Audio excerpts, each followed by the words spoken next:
அனைவருக்கும் வணக்கம்.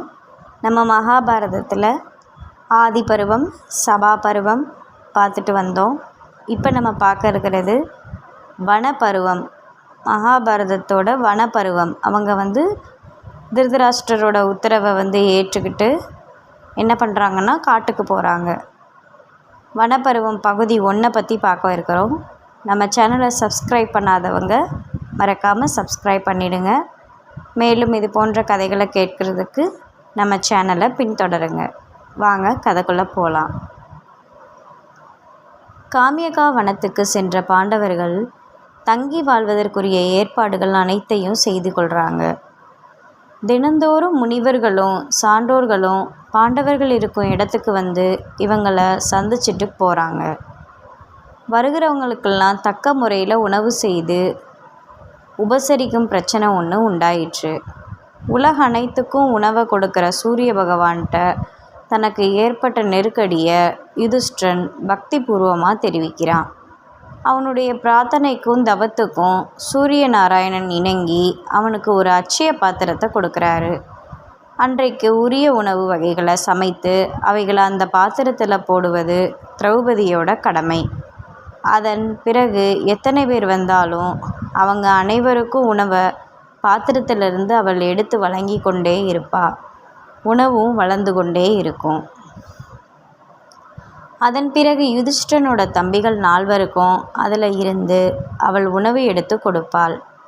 பீமனுக்கு ஏற்ற பெரும் உணவும் அதில் வளர்ந்து கொண்டே இருந்தது. தம்பிமார்கள் 4 உணவருந்திய பிறகு யுதிஷ்டிரன் உண்பான். இறுதியாக திரௌபதியும் உணவு உண்பாள்.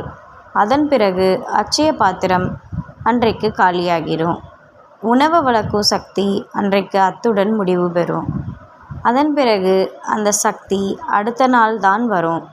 பாண்டவர்கள் வனவாசம் இருக்கும் 12 வருடங்களுக்கு அட்சய பாத்திரம் இதன்படி உணவு வழங்கும் தன்மையை வைத்திருக்கும். பாண்டவர்களுக்கு இறைவன் அருளை சார்ந்திருந்த வனவாசமும் இனிதே நடைபெற்று வந்தது. அஸ்தினாபுரத்தில் திருதராஷ்டிரர் விதுரர்கிட்ட பாண்டவர்கள் காட்டுக்கு சென்றது குறித்து மக்களோட மனப்பான்மை எப்படி இருக்குன்னு கேட்குறாரு. அதுக்கு விதுரர், பாண்டவர்கள் காட்டுக்கு போனது குறித்து பொதுமக்களிடம் திருப்தி ஏதும் இல்லை, அதிருப்தி மட்டுமே உள்ளது.